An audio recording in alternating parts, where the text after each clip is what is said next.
The false twin flame. Oftentimes, along our twin flame journey, we will connect with an individual prior to meeting our true twin flame who we feel extremely drawn to, who we share a lot of similarities with, and with whom we may even experience what we call synchronicities, signs of alignment that seem to be given to us from the universe that feel as though they are drawing us into this kind of magical, mystical connection with this other person, only to find later on as we continue connecting with them that there are certain things about our connection that just don't seem right, that feel off, or that send off alarm bells from our intuition that this might not be our true twin flame. So,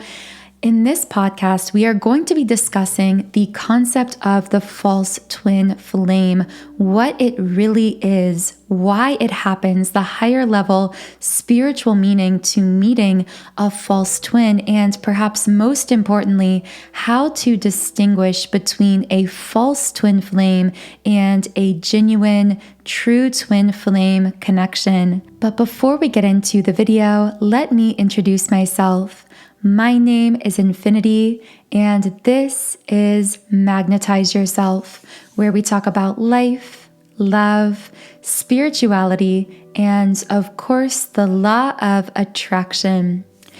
Be sure to subscribe to this channel or double check that you already are subscribed, because by subscribing and joining yourself energetically with our beautiful collective here on YouTube,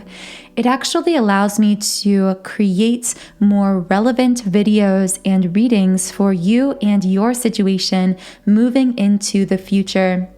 Because by subscribing, I'm able to more easily pick up on your energy. So thank you for being here. Thank you for being such a powerful and important part of our community here. So the term false twin flame, I feel in and of itself is a little bit misleading and potentially even a bit negatively triggering for us, because when we think about the false twin flame, we think of someone tricking us or lying to us, making us believe that they're our twin flame, when really it's just this fake false twin flame experience. I also feel that this really undermines the value of these connections, because all connections serve a purpose and all connections are valuable in their own rights. And in fact, were pre-orchestrated by our higher self, by our soul and the other person's soul prior to coming into this life. We create these soul contracts with other souls, deciding prior to incarnating here that we're going to meet and going to connect in certain ways for certain purposes along the unfolding of our life path. And the so-called false twin flame is no different. A term I actually really resonate more with here is the catalyst twin. Very often we talk about having a catalyst twin flame, or a person who comes into our life with whom we experience a lot of the traditional twin flame signs and synchronicities, but ultimately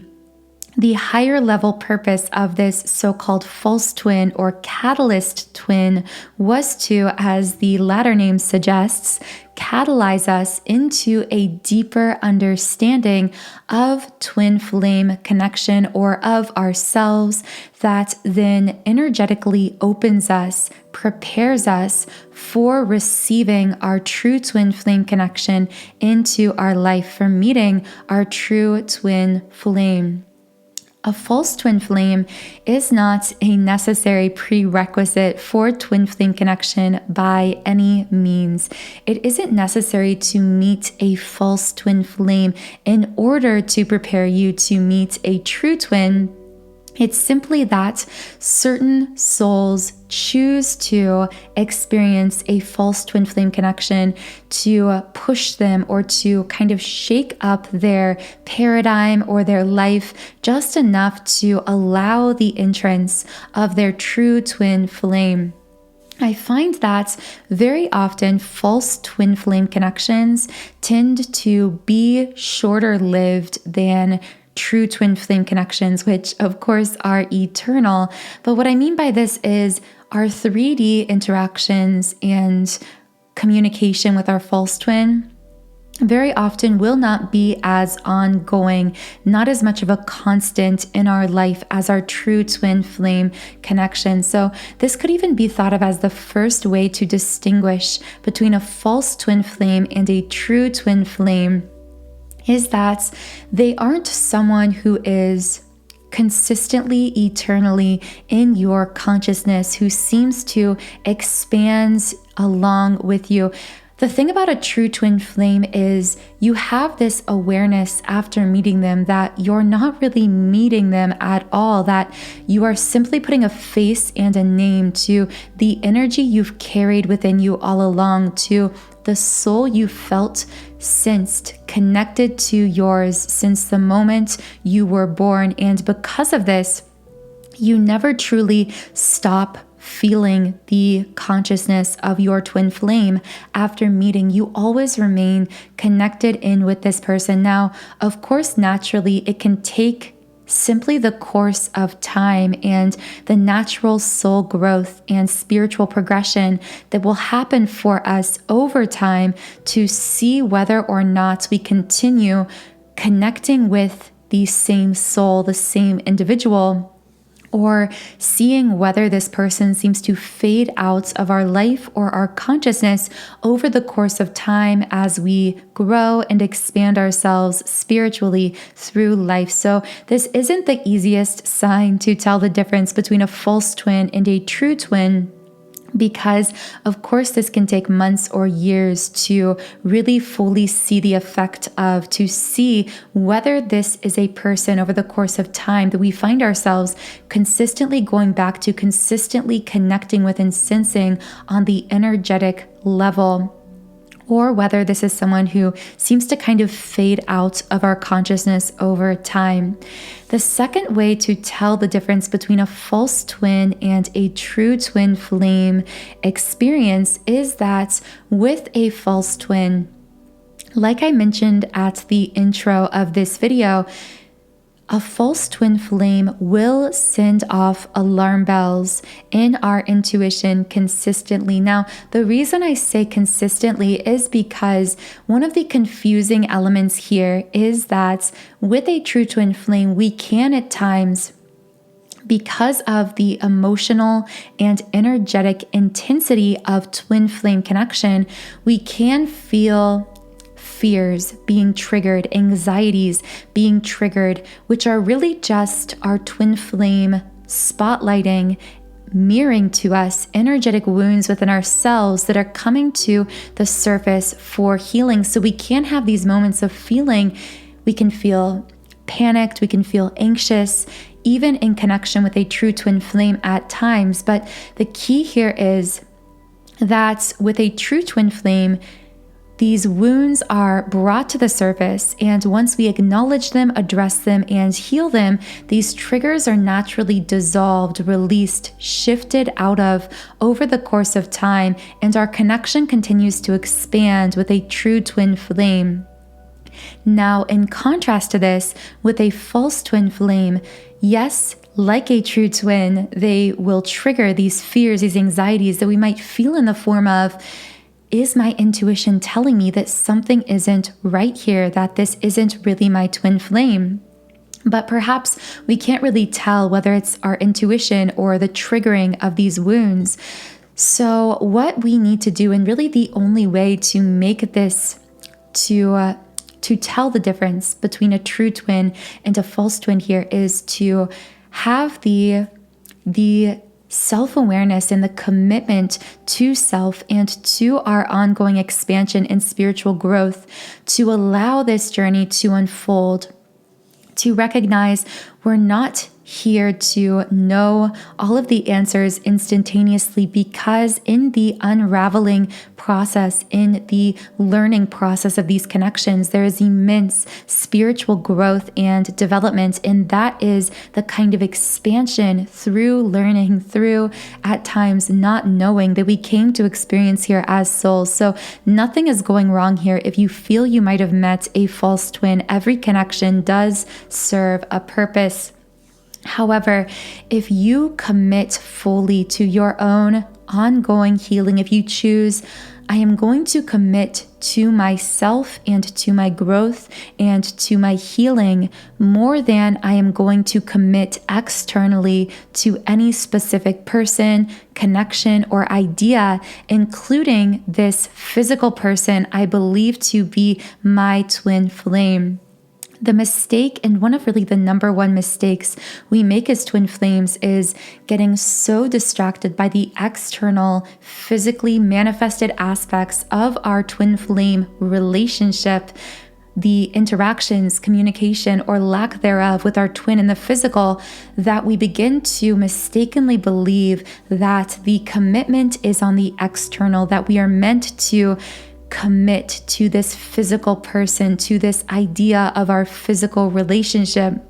when really the commitment our true twin flame is calling us towards, and actually in a backhanded way, even our false twin flame is calling us to commit to ourselves above all else, including above the idea of this specific person. Now, the thing is, with a false twin flame as opposed to a true twin flame,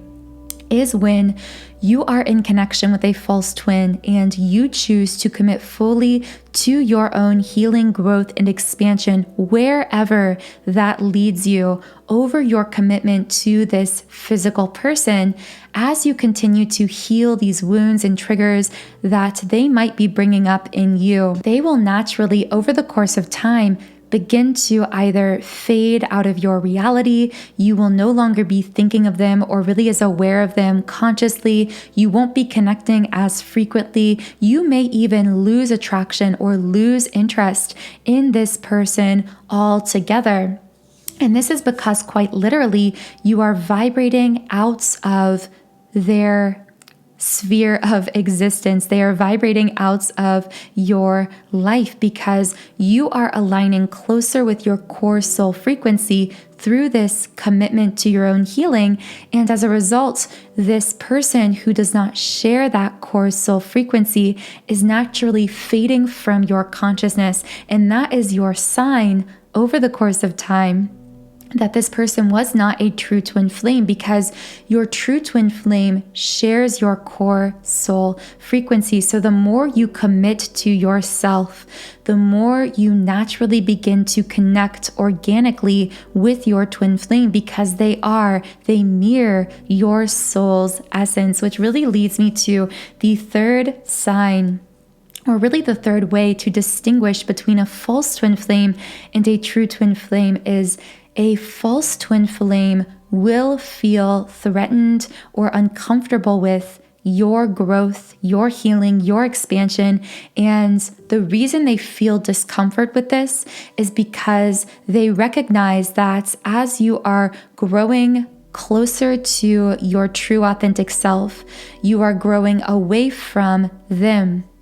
Because on some level, they are aware that you are not the same energetically, that you do not truly carry the same soul frequency as a true twin flame would. Now, this is not to say, and once again, there's a caveat to this that adds a layer of complexity, which is why this conversation can be so complex, is because a true twin flame, when they are living through their ego, they can temporarily feel a sense of being triggered or being afraid of losing you when they see you beginning to really fully commit to yourself and choose yourself, choose your growth. So the key here again is watching how this unfolds over the course of time consistently. Time will reveal the truth to you about whether this person is a false twin flame or a true twin flame when you choose to commit to your own healing, growth, and expansion above all else over the course of time. Because although a true twin flame could potentially, if they were living dominantly through ego, feel triggered when they see you beginning to really grow, expand, fully commit to yourself, over the course of time, they will begin to mirror that growth, to mirror that expansion energetically, and actually begin to heal themselves, to shift themselves, because you do reflect one another as true twin flame mirror souls. So over the course of time, although you might appear to be growing at different rates or paces from a limited physical human perspective, over the course of your own healing and growth, you and your true twin will always end up intertwining naturally in the physical world with one another, creating and cultivating whatever you consider to be a reunion state for you. Whatever you and your twin on a soul level desire to experience together in this physical world, that will be sustained and supported by this commitment, this ongoing commitment to your own individual growth and expansion. Whereas the opposite is true for your false twin. Yes, they might trigger you. They might bring up some of your wounds to the surface, but once you heal those wounds and triggers, again, there will be this natural growing apart between you and this person, even potentially a mutual loss of feeling of pull or attraction on both sides. And that is a sign that this person did not come here to expand along with you, but simply to catalyze you to another level of your own expansion. Now, as you've noticed, the theme here is to focus on yourself, to commit to your own never-ending expansion, growth, and healing, and to allow time to reveal the truth to you of whether this is a person who is truly sharing your core soul frequency, who is truly expanding, growing, mirroring your growth along with you, or whether this is a person who is simply catalyzing you to the next level of growth and then will fade out of your life, out of your reality, as you continue to recommit to the continuation of that growth. And this really requires you to address, acknowledge, and release any energetic blockages you are holding within yourself. Because these blockages, which are really nothing more than subconscious belief patterns that limit us, that become these blocks to our highest level of consciousness, that get stored in the subconscious mind and really solidified and rooted there. So the key to releasing these energetic blocks and really returning to your core soul frequency, which is where you experience total reconnection with your true twin flame, is through the portal of the subconscious mind. Now, the most powerful tool for reprogramming your subconscious mind are subliminals, because subliminal meditation tracks, unlike traditional spoken affirmations, contain unconscious affirmations that your conscious mind can't fully hear and comprehend, which is how they are so powerful, because these affirmations bypass the filter of your conscious mind and make deep, lasting impressions on the subconscious much more rapidly and drastically than through any other tool. So I have created over 100 subliminals on my website, soundandsoulful.com. As you can see on the screen, I have subliminals for physical appearance changes, for mood shifts, for material manifestations, for love and relationships, and for twin flames specifically as well. And when you sign up for a 7-day free trial account, you can even combine different subliminals that resonate with you into your very own custom private playlists. So the subliminal I would most recommend if you are connecting with this video, if you are on a twin flame path, is my twin flame 7 chakra clearing subliminal. This will really uproot any blockages related to your twin flame connection, which is really just blocks related to unconditional love. And the result of this is it will really begin to magnetize the frequency of your being to attract more love in all areas of your life, but specifically with your twin, to strengthen and cultivate the energetic bond between yourself and your twin flame that will then begin to show up in the physical as well. So the link to this twin flame 7 chakra clearing subliminal is in the pinned comment and description box under this video. I hope you have a truly beautiful, wonderful rest of your day, and I will talk to you again in the next podcast.